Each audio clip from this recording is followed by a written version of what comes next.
मेरा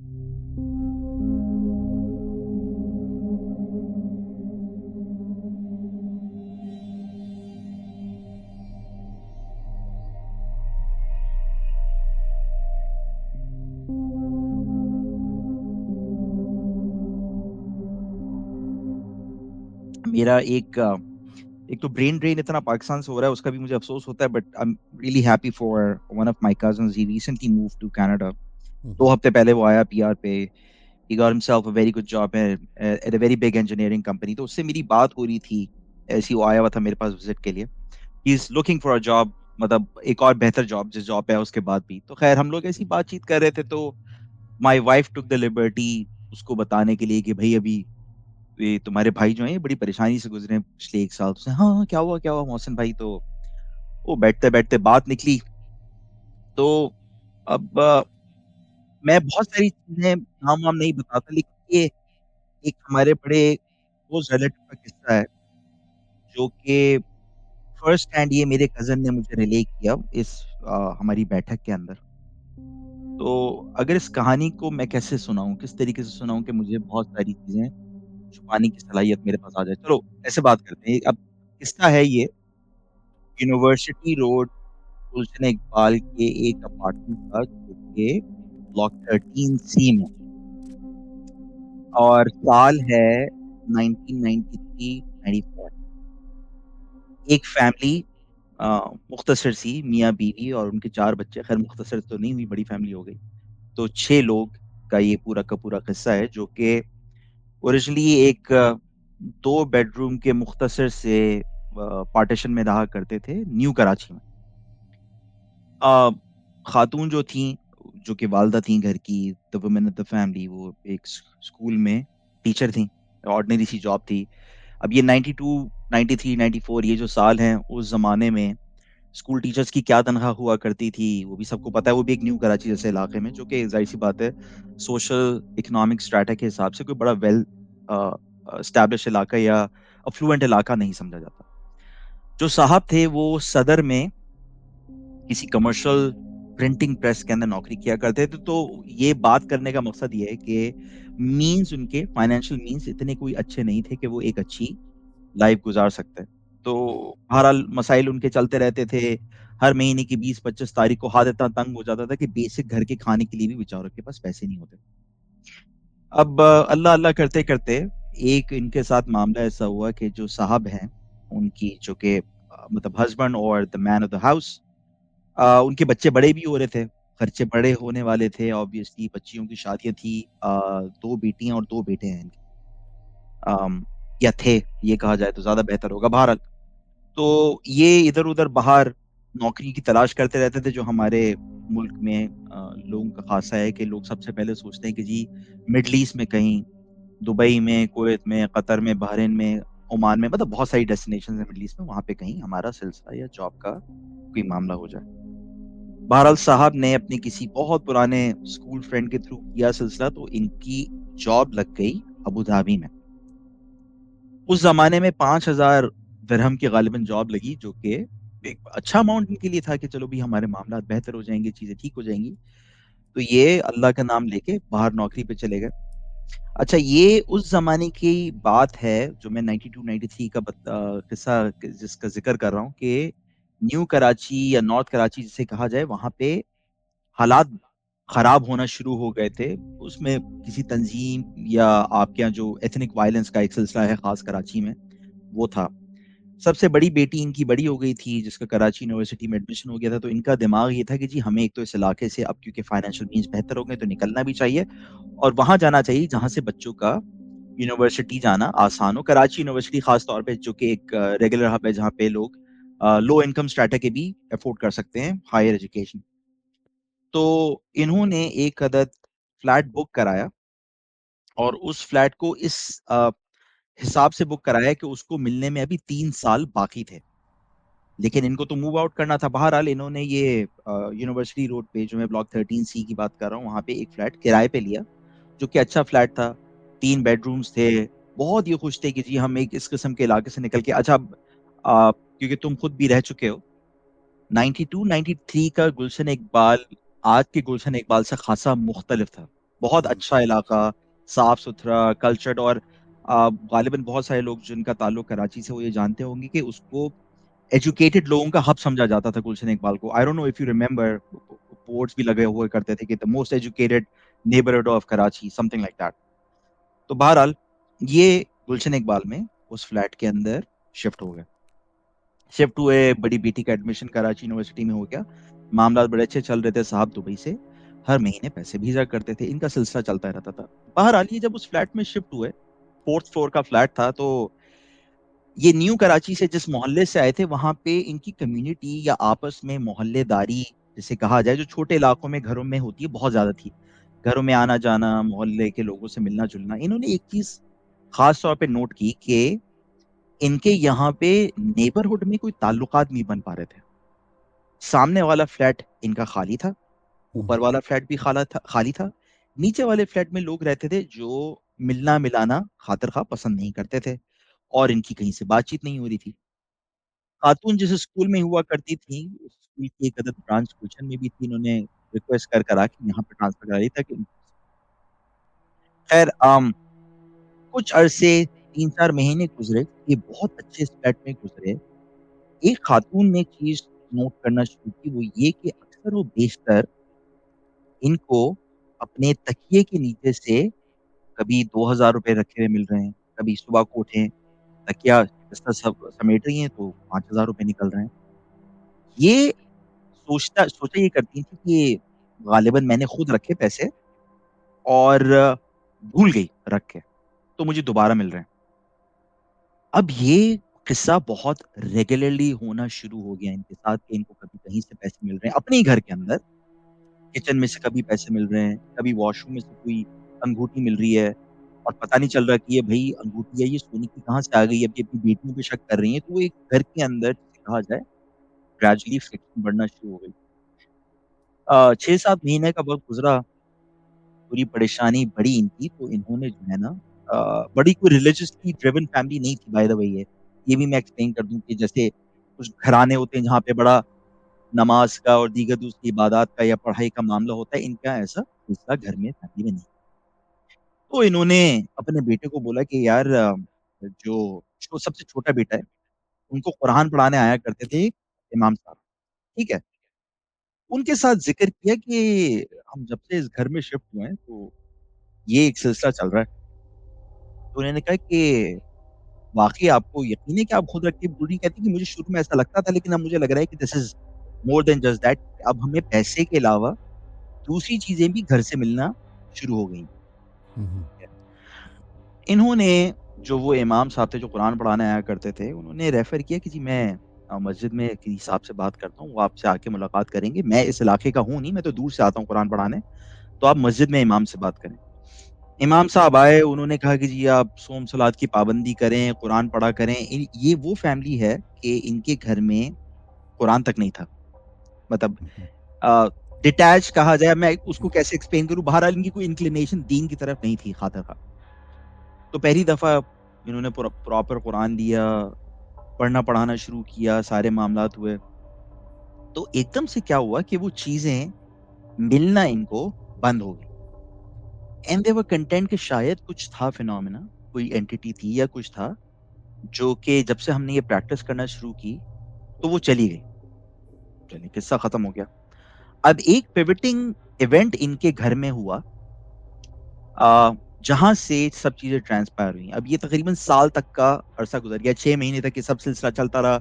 उसके बाद 2-3-4 महीने इन्होंने ये प्रैक्टिस की, नमाज़ की पाबंदी शुरू की, सफाई रखना शुरू की, कोशिश की कि किसी तरीके से हम ठीक रहें, तो ये चीज़ें इंसिडेंट होना बंद हो गए। अगेन ये उस टाइम की बात है जब लोगों के घरों में कुछ की वीसीआर्स हुआ करते थे, कुछ लोगों के घरों में वीसीआर्स नहीं हुआ करते थे। अ lot of people may be जो कि शो अभी सुन रहे होंगे, उनको पता भी नहीं होगा कि वीसीआर किस बला का नाम है। हुँ, हुँ। बहरहाल तुम्हें शायद याद हो वीसीआर्स किराए पे मिलाया करते थे। जी हाँ, पहले बड़ा वीडियो उससे पहले किराए पे मिलने से पहले तो वो इल्लीगल तरीके से लाया करते थे लोग, छुपा के रात को। एग्ज़ैक्टली। हाँ। तो अब ये अम्मा जो हैं मतलब बड़ी हैप्पी गो लकी अपने बच्चों के साथ बड़ा दोस्ती वाला इनका रिश्ता था, हस्बैंड के बाहर थे। बच्चे वीकेंड पे थे, उन्होंने कहा कि अम्मी वो मूवी आई है, कोई फ़िल्म देखनी है। तो उन्होंने बच्चों को बोला कि ठीक है, तुम लोग किराए पे वीसीआर ले आओ, हमारे घर पे वीसीआर नहीं था उस ज़माने में।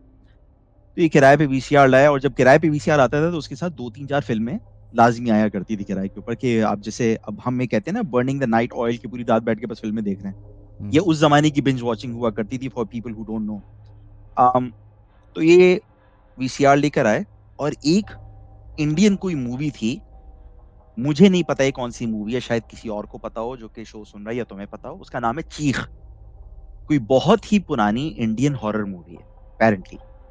अम, वो भी लेकर आए वो साथ में कि जी हम कोई हॉरर मूवी देखेंगे, तो स्टोर वाले ने बोला कि यार ये ले जाएँ, ये अच्छी फ़िल्म है। बहरहाल, तो वो मूवी भी ले आए, और उन्होंने वो मूवी लगा के कोई रात को देखना शुरू कर दी। अब ये मूवी देख रहे थे, देखते-देखते, और वो एक माहौल बनाने का शौक जो होता है हम लोगों को कि भई अंधेरा कर रहे हैं, बहुत वैसा इस किस्म का माहौल है कि भई अगर फ़िल्म ज़्यादा हॉरिफाइंग है भी नहीं, तब भी इंसान को डर लग रहा है। हुँ। तो वो माहौल करके अपनी इन्फेंसी में ये कर रहे थे। एकदम से क्या हुआ कि घर के किचन के अंदर, मतलब एक कोई ऐसा सीन आया which is like a jump scare seen in the movie, जिसपे बच्चे चीखे, and all the way kitchen के अंदर, ये लाउंज में देख रहे हैं मूवी, किचन के अंदर से एक धमाके की आवाज़ आई बहुत शदीद, लाइक समथिंग ब्लास्टेड। ये लोग घबरा गए कि ये क्या हुआ? अच्छा, अब वो रिमोट से, जो वो पुराने रिमोट हुआ करते थे, वायर्ड रिमोट हुआ करते थे, ये भी बहुत सारे लोगों को नहीं पता होगा, which used to get connected to the VCR through a wire, through a cable. अब वो उसको पॉज़ करने की कोशिश कर रहे हैं, मूवी भी पॉज़ नहीं हो रही। लामहला इन्होंने टीवी की आवाज़ बंद की, और डरते-डरते किचन की तरफ गए कि ये किचन में क्या हुआ है? अब वालिदा जो हैं वो कोशिश कर रही हैं कि बड़ी बहन आगे जाए, बड़ा बेटा आगे जाए। अब सब लोग समझ लीजिए कि लाउंज में खड़े हुए हैं उस कॉरिडोर में जो कि किचन की तरफ जाता है।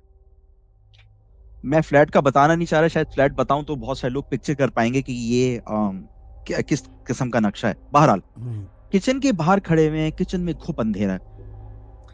एक और बला हुआ करती थी बैक इन द 90s, जो शायद अब भी होती होगी, जिसको इमरजेंसी लाइट कहा जाता है। अब क्योंकि खूब अंधेरा, साइड में से बेटे ने हाथ डाल के जब कोशिश की किचन की लाइट जलाने की, तो किचन की लाइट स्विच ऑन ना हो। दे गॉट फर्दर वरिड, तो अम्मा ने बोला कि चलो इमरजेंसी लाइट लेकर आओ कमरे से जाके। जब इमरजेंसी लाइट लाए ये लोग, और किचन में इन्होंने देखा, तो किचन की छत के ऊपर जो ट्यूबलाइट थी, वो ट्यूबलाइट विद इट्स फ्रेम, और जो ब्रैकेट, अब तो पता नहीं, मेरे ख्याल से ट्यूबलाइट शायद यूज़ भी नहीं होती है पाकिस्तान में, उस ज़माने में हुआ करती थी। वो ट्यूबलाइट अपने होल्डर्स के साथ उखड़ के छत से नीचे गिरी हुई थी, और वो ट्यूबलाइट पूरी ब्लास्ट, जैसे ट्यूबलाइट जब फटती है तो एक धमाका होता है। अगेन ये शायद बहुत सारे लोग रिलेट नहीं कर पाए, सो अपॉलजीज़ फॉर दैट। तो वो उस ब्लास्ट की आवाज़ थी। जब ट्यूबलाइट गिरी है, वायरिंग उखड़ के, और वो फट गई है, नीचे आके ब्लास्ट हुई है। अब एक ये बड़ी अजीब-सी बात है, जो कि उस वक़्त ज़ाहिर-सी बात है किसी को समझ में ही नहीं आई कि ये क्या हुआ है भई, ये ट्यूबलाइट कैसे छत पे से उखड़ के नीचे गिर गई, किरची-किरची हो गया। जब इन्होंने लाइट मज़ीद दौड़ाई किचन की तरफ, तो इनको और भी बहुत सारी चीज़ें डिस्टर्ब लगीं किचन में, और वो डिस्टर्बिंग क्या थीं? अब मैं अजीब-सी आपको बात बताऊँ कि नॉर्मली, क्योंकि ये आज they were in the mood to have fun, movie देखेंगे ये वो, तो किचन बहुत ज़्यादा फैला हुआ होना चाहिए था, जो कि था। वालिदा देगची-वेगची कुछ भी नहीं समेट के गई थी, बर्तन जो है गंदे वो उसमें सिंक में रखे हुए थे। द मदर नोटिस्ड कि किचन बिल्कुल साफ था, as if someone actually came and cleaned up the whole place.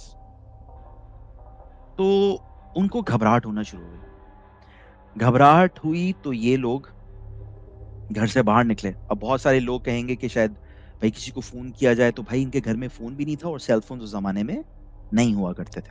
ये बहुत पुराना किस्सा है। तो ये लोग अपने घर से बाहर जाके खड़े हो गए। कुछ इनको समझ में ही नहीं आया कि ये क्या हुआ है। अच्छा, अब ये एक अजीब-सा माहौल है। टीवी लाउंज के अंदर एक मूवी है जो कि चल रही है। वो जो बंद कि नहीं हॉरर हुई है। मूवी है। वो हॉरर मूवी है, वो चल रही है। घर के अंदर धमाका हुआ है। Now they are trying to get out of the apartment, और इनका मेन दरवाज़ा अपार्टमेंट का नहीं खुल रहा। जो गोल वाले लॉक्स हुआ करते हैं, जिसके ऊपर एक वो बोल्ट लॉक टाइप का होता है, जो कि टच बटन टाइप का बंद होके लॉक होता है। अगेन ये पुराने ज़माने में हुआ करते थे, वो घुमा रहे हैं, और वो गोल-गोल घूमे जा रहा है। घूमे जा रहा है और रुक ही नहीं रहा। अब इनको परेशानी कि ये क्या हुआ? ये करते-करते जब इनकी घबराहट बढ़ी, another thing happened which was कि लाइट चली गई।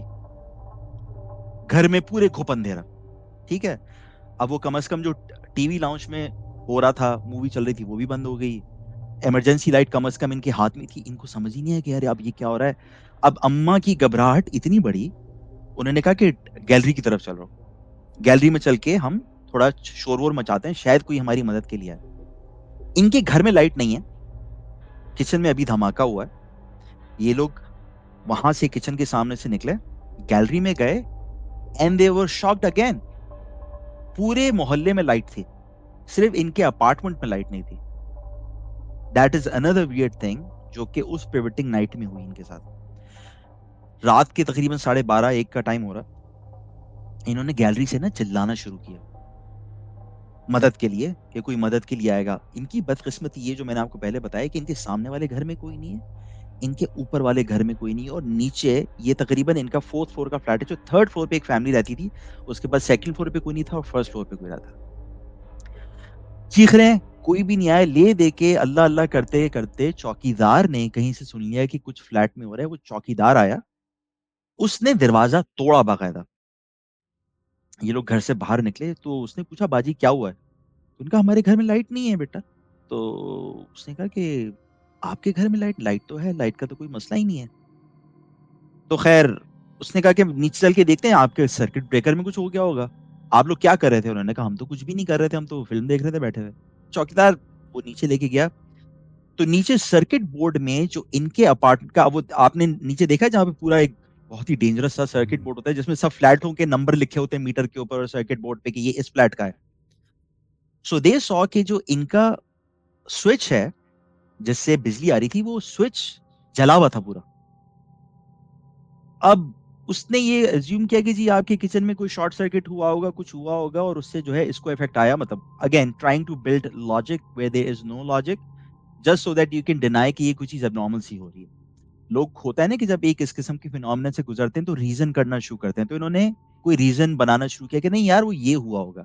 अरे नहीं यार ये हुआ होगा। वो जो ट्यूबलाइट है ना उसके अंदर अम्मी आपको पता है वो छिपकली थी, वो छिपकली जाके ना ट्यूबलाइट के पीछे छुप जाती थी। तो कुछ हुआ होगा तो ये उसके उससे गिर गई। मतलब अजीब-अजीब किस्म की बातें इन्होंने आपस में एक-दूसरे को समझाने के लिए, तसल्ली देने के लिए कि नहीं, नहीं कुछ हुआ नहीं यार। हम लोग असल में हॉरर मूवी देख रहे थे ना तो हमारा दिमाग ऐसा चल रहा था तो हम लोग घबरा गए। और हुँ, पता है ये वाला जो दरवाज़े का लॉक है तो बहुत दिनों से मसला कर रहा था। अम्मी आपने देखा था ना हमने एक दफ़ा लॉक भी किया था तो ये चलना शुरू हो गया था, इसके स्क्रू लूज़ हो गए थे, मैं आपको बता रहा था। तो now with all these different things that happened to them in one night, in a short span of 1 hour, they started justifying to each other कि अरे यार हम लोग ऐवें ही डर रहे हैं, कुछ नहीं, कुछ नहीं, कुछ नहीं। खैर, तो उसने क्या किया चौकीदार ने वायर लाया छील-छाल के उसने दोनों एजेस से उसको लगाया। वो अब मुझे नहीं पता जो एक्सप्लेन किया मुझे मेरी कज़िन ने। मैं उसका क्या ताल्लुक है इस पूरी कहानी से वो भी आपको बताऊँगा आखिर में। उसने उसको ऐसे लगा दिया वापस स्विच को कि वो बिजली इनके घर में आ गई। उसने कहा, "बाजी आप फ़िक्र नहीं करें, मैं आ जाता हूँ अभी आपका ताला भी ठीक कर देता हूँ। मेरे पास एक एक्स्ट्रा ताला पड़ा हुआ है, वो मैं लगा देता हूँ आपके पास। फिर इंशाल्लाह कल देखेंगे आपका लाइट-वाइट का क्या इश्यू हुआ है, आप बस सफाई कर दें किचन की। ठीक है, सुबह को देख लेंगे।" उससे तसल्ली दी चौकीदार ने अपनी तरफ से कोशिश की कि फैमिली बहुत घबराई हुई है और घर में कोई बड़ा मर्द नहीं है, मतलब साहब तो बाहर रहते हैं। बहरहाल वो ये अपने घर में वापस चले गए तसल्ली से। इतना घबरा गए थे तो मज़ीद फ़िल्में-विल्में क्या देखते, सब लोग अपने-अपने कमरे में जाकर सो गए। अम, वो दिन गुज़र गया, रात टल गई। अब बच्चे जो हैं वो क्योंकि अगले दिन अपने रूटीन में आ गए, यूनिवर्सिटी जा रहे हैं, स्कूल जा रहे हैं, ये वो, वालदा भी अपने काम पे जा रही है। लेकिन उनके दिमाग में एक चीज़ बैठ गई कि ये जो हमने 6-7 महीने पहले किया था उसका या जो हमें पैसे मिला करते थे पहले तो अच्छी चीज़ हो रही थी, ये in the stark contrast of all the abnormal things that were happening to us ये बुरी चीज़ कैसे हुई हमारे साथ? इनके साथ by the way up until that time कोई बुरी चीज़ नहीं हुई थी।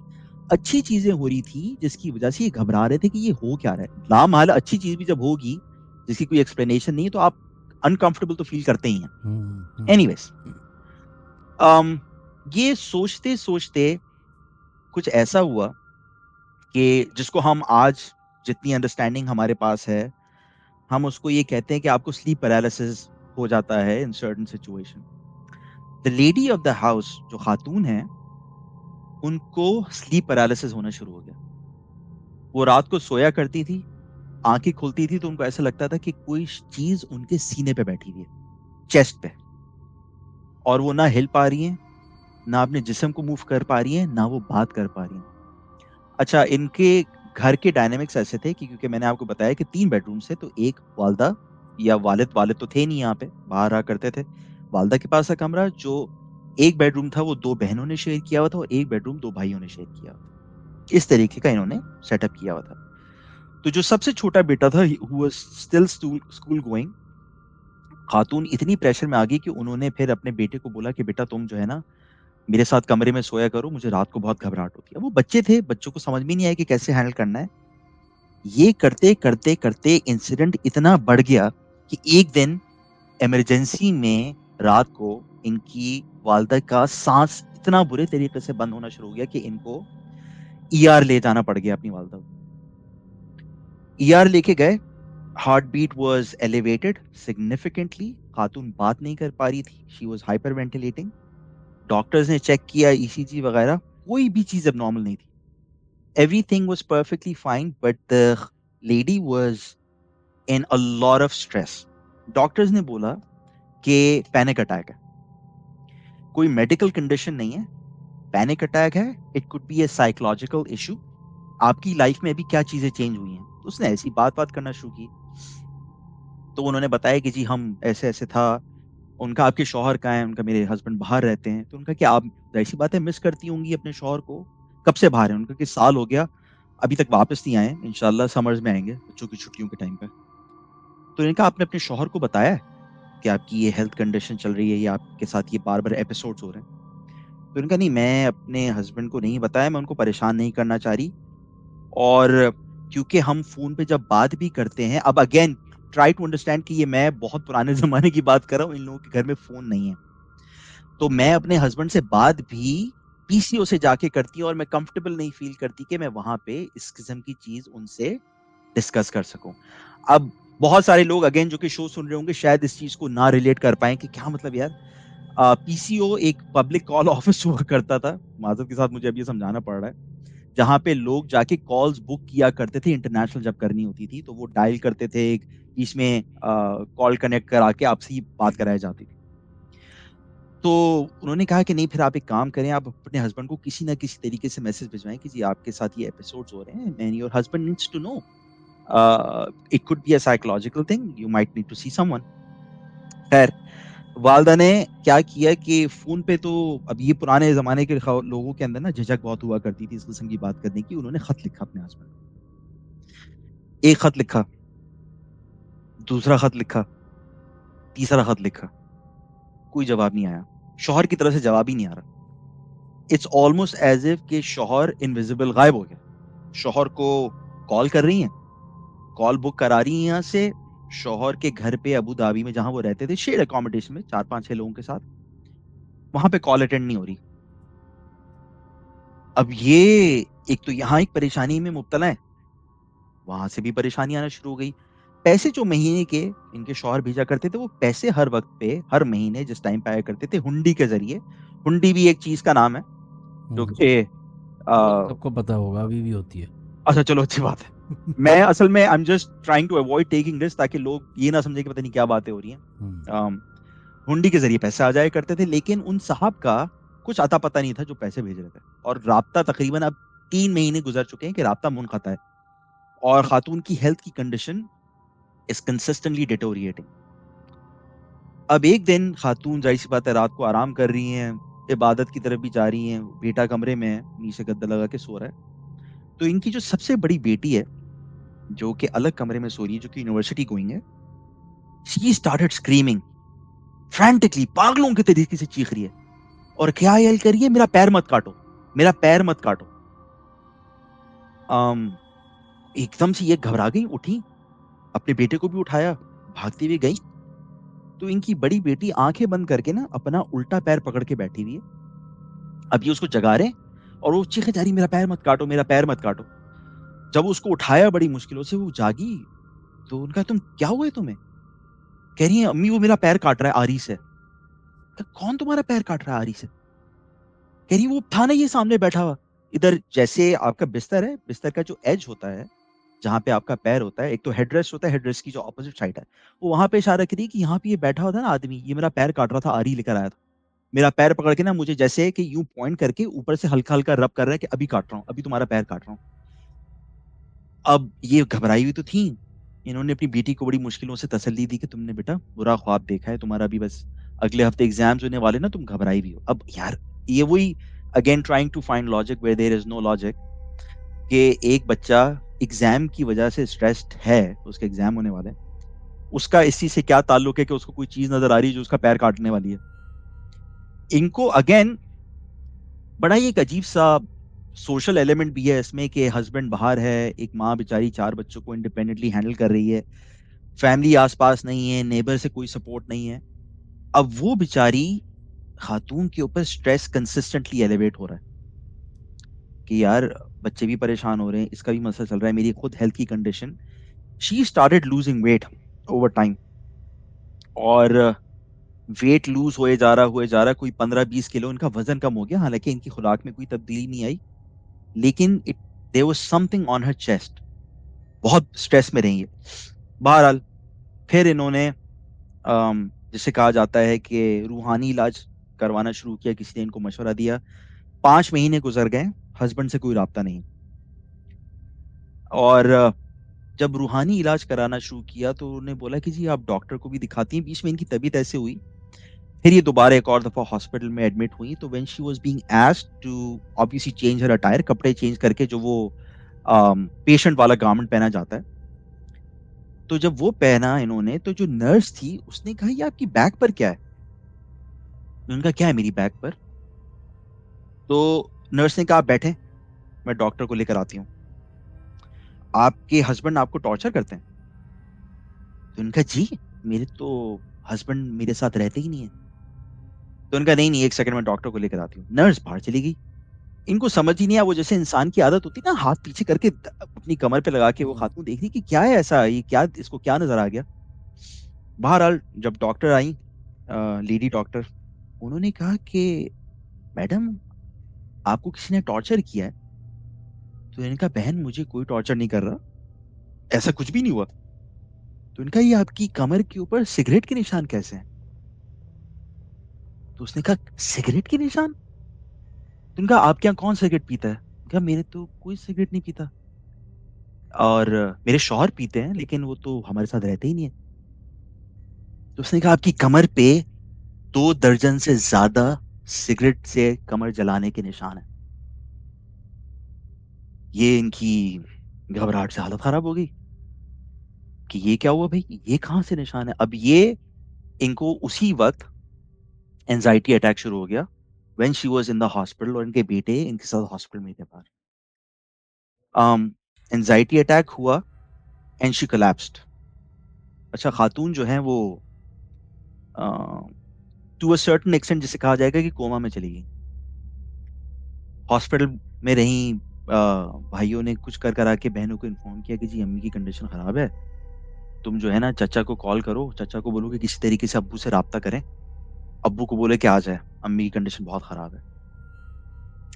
अब ये नहीं पता कि चचा का राब्ता कैसे हुआ इनके वालिद से या चचा को पहले से पता था?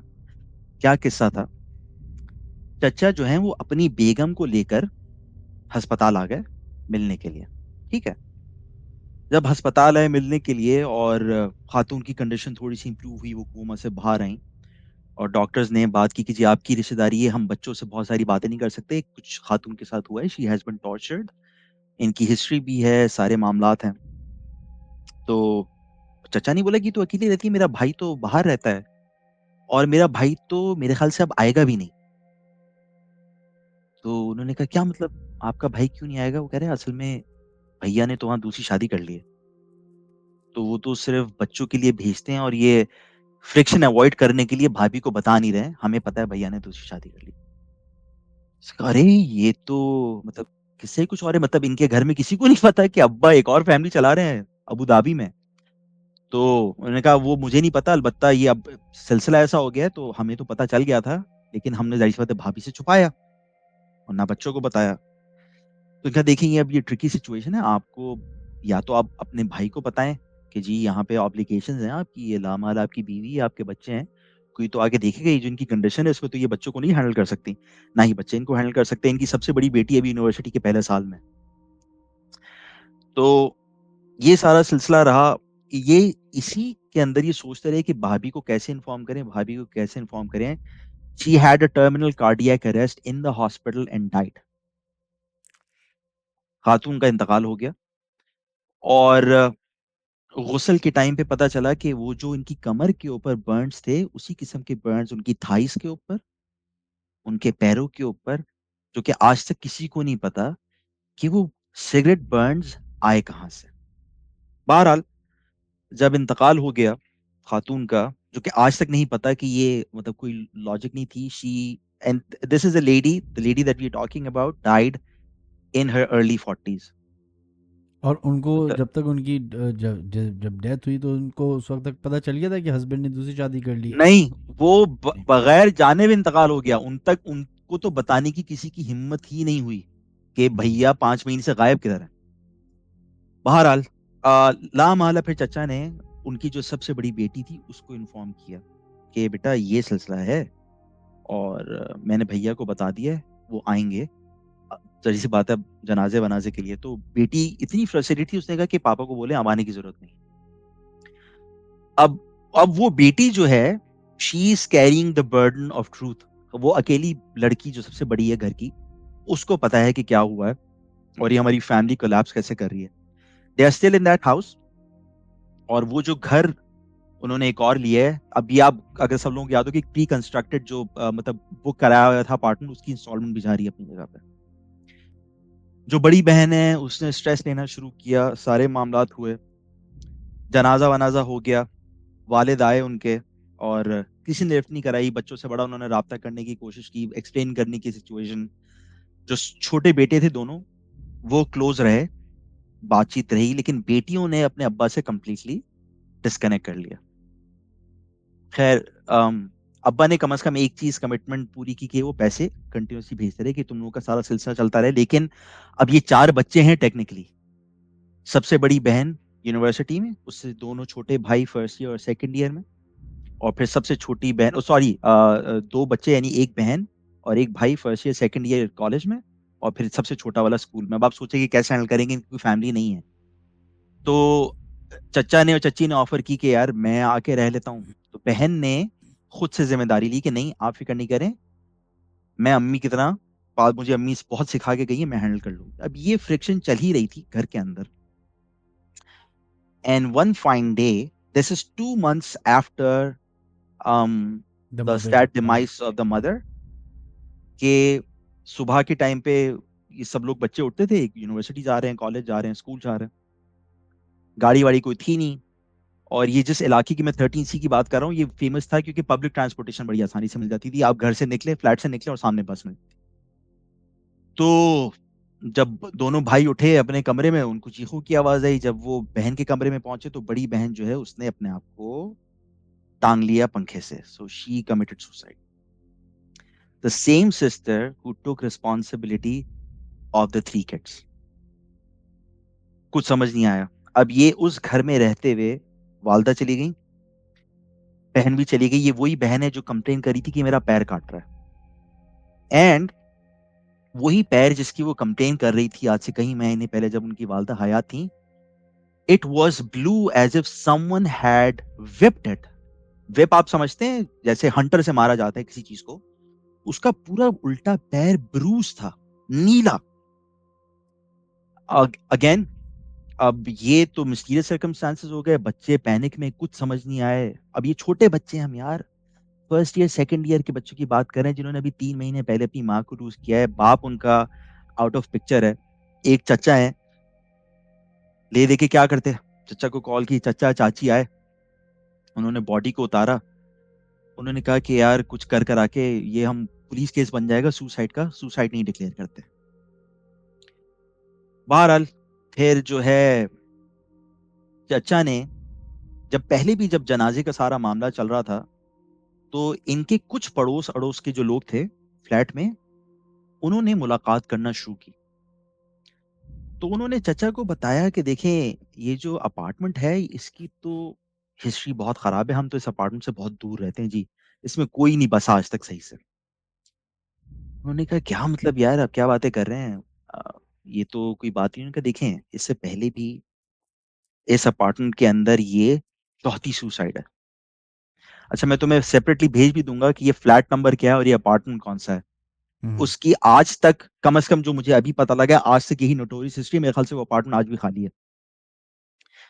तो उसके अंदर ये चौथी सुसाइड थी अपार्टमेंट के अंदर, द सिस्टर सुसाइड।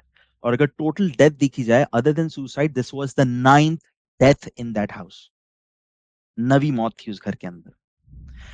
जो दोनों छोटे भाई थे और अब ये क्योंकि बड़ी बहन चली गई थी तो बच्चे बहुत फ्रैंटिक थे, तो चचा ने बोला कि जी, मैं भैया से बात करता हूँ कि वो खर्चा मुझे भेज दिया करें, मैं फिर बच्चों को कुछ हैंडल करता हूँ, कुछ ना कुछ करके, अब यहाँ तो नहीं रह सकते। तो बहरहाल वो पुलिस केस नहीं बना।